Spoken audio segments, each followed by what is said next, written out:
مجھے یہ بتائیے کہ آپ کا جو بیشتر علاقہ جو ہے وہ دیہات پر مشتمل ہے، ضلع کونسل کے حدود میں آتا ہے، ماں سوائے ایک یونین کمیٹی کے جو بٹائی آباد ہے، 2 وارڈ میرے پاس غریب آباد کے غریب آباد کے بھی ہیں، تو وہ مطلب 1.5 آپ کے پاس یونین کمیٹیز جو ہیں نا وہ ہیں. آپ کی بات کاٹ رہا ہوں معذرت، 1.5 یونین کمیٹی بھی ہے اور Malir cantonment plus Faisal cantonment بھی. مطلب آپ چاروں طرف سے جو ہے جی گھرا ہوا ہوں.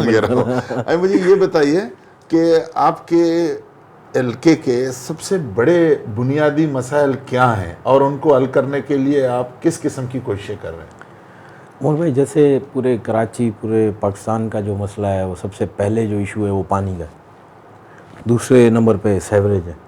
بنیادی نیڈز جو ہیں وہ ابھی تک میرے حلقے میں بھی ویسی ہی صورتحال ہے جیسے پورے پاکستان میں، لیکن الحمدللہ میں ادھر کام کر رہا ہوں. شہید غلام مرتضیٰ بلوچ جب 2018 میں پہلی دفعہ بٹائی آباد میں گئے تھے تو انہوں نے اپنی کیمپین میں یہ اعلان کیا تھا کہ انشاءاللہ جب 2023 کا الیکشن آئے گا تو یہاں پہ مجھے پانی کی شکایت نہیں ملے گی. اور الحمدللہ انہوں نے اپنی طرف سے جو کوشش کی تھی بٹائی آباد یو سی کے لیے پانی کی جو اسکیم ہے وہ الحمدللہ اپنی حیاتی میں وہ فارورڈ کر چکے تھے.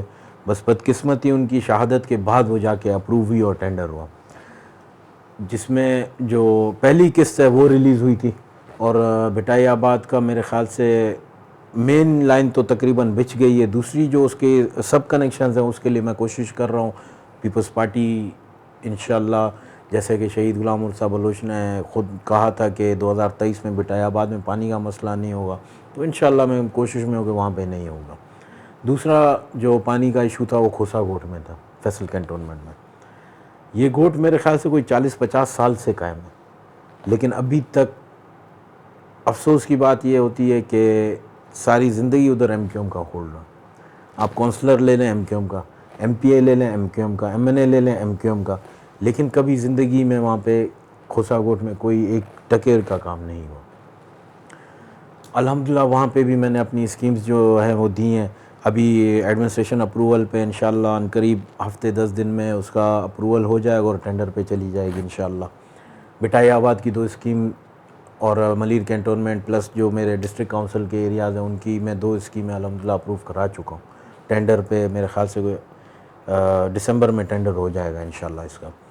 اس کے بعد میں نے یو سی درسانوں کے لیے جو وہ بھی میرے والد صاحب کی خواہش تھی کہ مزار خان گوٹ کے لیے ایک روڈ دینے کے لیے 2-3 مرتبہ اس کے وزٹ ہوئے، لیکن آپ بھی جانتے ہو کہ 3 سال سے فنڈ کا ایشو ہے. وفاق نے فنڈ روکے ہوئے سندھ گورنمنٹ کی، جس کی وجہ سے وہ روڈ پینڈنگ میں تھا.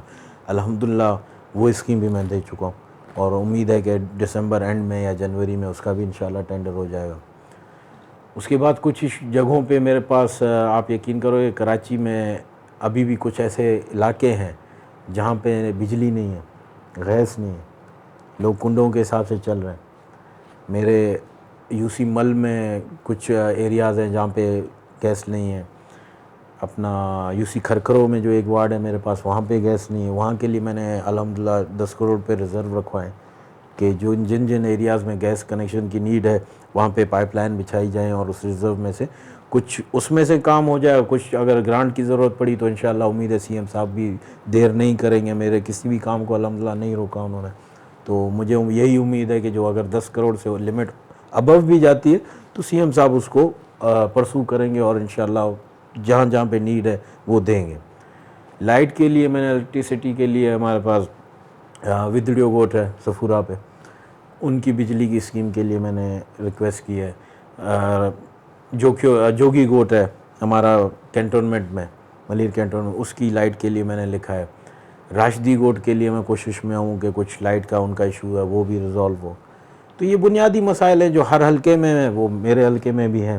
لیکن میں بہت ہی اللہ پاک سے پر امید ہوں اور اپنے قیادت سے بلاول بھٹو صاحب سے کہ انشاءاللہ سلولی مگر یہ سارے میٹرز ریزالو ہوں گے. اچھا، آپ خود نوجوان ہیں، آپ کے پارٹی کے چیئرمین بھی نوجوان ہیں. اچھا، خوش قسمتی یہ ہے کہ آپ کے پاس پارلیمانی سیکریٹری شپ بھی ہے امور نوجوانان کی. تو آپ نوجوانوں کے لیے آپ کے پاس کیا پلاننگ ہے اس دور میں جو آپ کے پاس جو یہ پیریڈ ہے اس میں آپ ان کے لیے کیا کرنا چاہتے ہیں؟ میں آج بھی سیکریٹری کے پاس ملنے گیا تھا. ابھی ریسنٹلی ہمارے سیکریٹری اسپورٹس چینج ہوا, تو اسپورٹس کے لیے میرے ذہن میں یہ ہے کہ ڈسٹرکٹ ملیر کے لیے میں گرانٹ لینے کے کوشش میں ہوں کہ جتنے بھی وہاں پہ فٹ بال کلبز ہیں, فرسٹ انیشیل طور پہ میں فٹ بال کلب کو میں نے فوکس کیا ہے, کیونکہ آپ جانتے ہو ملیر کا جو نام لیا جاتا ہے وہ فٹ بال کے لیے ہی اسپورٹس میں لیا ہے. دوسرے کرکٹ دوسرے نمبر پہ آتا ہے. حالانکہ کرکٹ بھی بہت اچھے پلیئرز ہیں ہمارے پاس, لیکن فٹ بال کا نام تھوڑا اوپر ہے اس سے. تو جتنے بھی کلبز ہیں فٹ بال کے رجسٹرڈ کلب ہیں, ان کے لیے میں گرانٹ کے لیے کوشش کر رہا ہوں, اور امید ہے انشاءاللہ جلد از جلد اس کی گرانٹ بھی منظور ہو جائے گی. دوسرا یوتھ افیئرس کے لیے آپ پوچھ رہے ہیں کہ نوجوانوں کے لیے. آپ کو انٹرپٹ کر رہا ہوں, تو اس میں آپ جو فٹ بال کلبز کی جو گرانٹ سے مراد آپ کی پوری ڈسٹرکٹ ملیر ہے یا جی پوری ڈسٹرکٹ نہیں, میں پی ایس کے لیے, کیونکہ میں تو پورے سندھ کا اپنا پارلیمانی سیکریٹری. تو فی الحال میں نے انیشیلی کوشش یہ کی پورے ڈسٹرکٹ ملیر کے لیے, صرف میرے پی ایس کے لیے نہیں, پورا ملیر میں اسی کے لیے کوشش کروں گا. والد صاحب ملیر کے صدر میں بھی بڑی اچھی فٹ بال کھیلی جاتی ہے. بالکل, تو آپ کے حصے ہیں. بالکل, وہ بھی میرے ایسٹ ہے ویسٹ ہے, ان سب کے لیے پھر آپ کو اس کے لیے میں پہلا اسٹیپ میں اپنے گھر سے شروع کروں گا.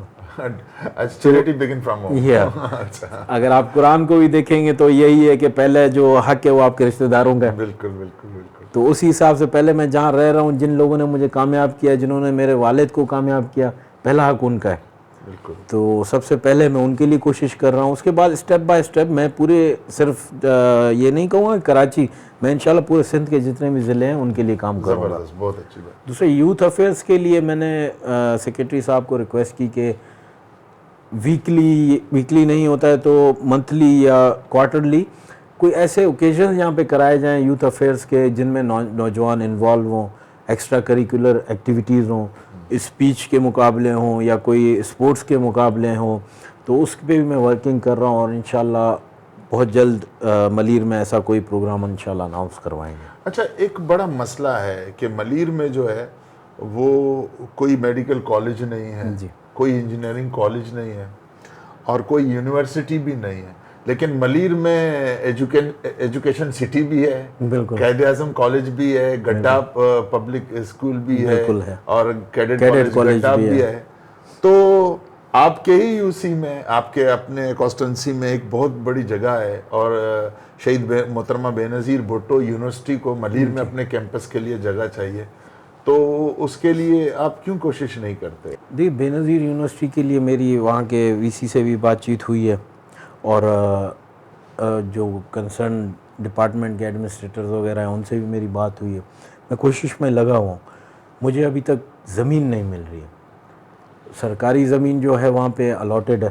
نہیں, ایک بہت بڑی زمین ہے آپ کے غریب آباد یونین کمیٹی کے اندر, اور اس پہ آلریڈی کوئی شاید کوئی پرائیویٹ اسکول چل رہا ہے. تو وہ اتنی بڑی زمین ہے, میرے خیال میں جو ملیر کیڈٹ کالج کے لیے بنایا گیا تھا, اگر آپ اس میں یونیورسٹی, شہید بے نظیر بھٹو یونیورسٹی تو خود کالج میں قائم ہے, اگر آپ اس کو یہاں پر لائیں گے کیمپس میں تو کیا ہے. میں یہی اسی بات پہ آنے والا تھا کہ انہوں نے مجھ سے ڈیمانڈ کی تھی کوئی 10 ایکڑ زمین کی. اب 10 ایکڑ زمین, آپ کو پتہ ہے اس ٹائم پہ کراچی کی زمین آگ لگی ہوئی ہے, اس کو کون اپنی 10 ایکڑ زمین دے گا, وہ بھی کراچی شہر میں. میں ریڈی ہوا, لیکن میری جو زمین ہے وہ گڈھاپ میں. تو میں اپنے تایا ابو سے بھی مشورہ کیا, انہوں نے بھی کہا کہ اگر تعلیم کے لیے کوئی چیز چاہیے تو ہم اپنی سروس زمین بھی دینے کے لیے تیار ہیں. لیز تو اپنی جگہ, ہم اپنی جو مالکانہ زمین ہے وہ بھی دینے کے. لیکن پھر میں نے یہ سوچا کہ گڈھاپ میں اگر آپ یونیورسٹی بناتے ہو تو اتنے لوگ فائدہ نہیں اٹھائیں گے جتنا اگر آپ غریب آباد میں یا میمن گوٹ میں بناتے ہو. بالکل, کیونکہ پاپولیشن کو بھی آپ دیکھو نا, اگر میں وہاں پہ 10 ایکڑ کی یونیورسٹی بناتا اور وہاں پہ جو رجسٹریشن ہے اسٹوڈنٹس کی وہ 100 ہوتی ہے, کیا فائدہ اس 10 ایکڑ کی یونیورسٹی کا. اگر وہی میں یہاں پہ اگر 3-4 ایکڑ پہ بناتا ہوں اور یہاں پہ جو رجسٹریشن ہے اسٹوڈنٹس کی وہ 500-600 بھی مثال دے رہا ہوں, تو زمین آسمان کا فرق آئے گا. کہ ہم نے ملیر کے بچوں کو پڑھانا ہے. میں نے یہ کریڈٹ لینے کے لیے نہیں کر رہا ہوں کہ میری زمین پہ بنایا تو ایک نام ہوگا کہ بھائی یوسف نے اپنی زمین دے دی. مجھے اس چیز کا کوئی شوق نہیں ہے. نام میرے والد صاحب کا الحمدللہ پوری دنیا میں ہے, اور نام کی مجھے کوئی بھوک بھی نہیں ہے کہ میں اپنی شہرت کے لیے کوئی کام کروں. میں صرف پولیٹکس میں آئے ہی اس لیے ہوں کہ میرے والد صاحب کی جو نیت تھی خدمت کی, اس نیت کو میں کنٹینیو کرتا ہی چلا. باقی نام دینے والی رب کی ذات ہے, ہمیں نام کی بھوک ہی نہیں ہے. جب ہوگا نصیب میں نام ہوگا. ابھی بھی اللہ کا شکر والد صاحب کی وجہ سے ہر دوسرا بندہ الحمدللہ مجھے جانتا ہے. تو اسی یونیورسٹی کے لیے میں کوشش میں ہوں. میرے جو ہیں خدا بخش ہے اور یاسر ہے, کزن ہے میرے, وہ کام کر رہے ہیں اس فیلڈ میں. خدا بخش خود بھی لیکچرار ہے وہیں پہ بے نظیر یونیورسٹی میں, آپ کے پڑوس میں ہی رہتا ہے وہاں پہ. تو اس کو میں نے اس میں لگایا ہوا ہے کہ آپ کوشش میں کریں کہ کم جگہ وہ لوگ لیں اور ہمیں اپروو کر کے دیں. دوسرا آپشن میرے پاس یہی آپ کا غریب آباد والا تھا. اس کو پرسو کرنے کے لیے میں نے کچھ جگہوں پہ بات بھی کی ہے, اس پہ بھی میں ورکنگ کر رہا ہوں. اگر وہ ایزیلی ہینڈ اوور ہوتی ہے بائی ڈاکومنٹیشن تو انشاءاللہ وہیں پہ شفٹ کریں گے, کیونکہ غریب آباد بھی ہائیلی پاپولیٹڈ ایریا ہے, وہاں پہ رجسٹریشن لوگ زیادہ آئیں گے اور دور بھی نہیں. میمن گوٹ میرا جو پی ایس میں دوسرے جو دیہی علاقے ہیں وہ بھی نزدیک ہے, تو دونوں ہی وہاں سے فائدہ لے سکیں.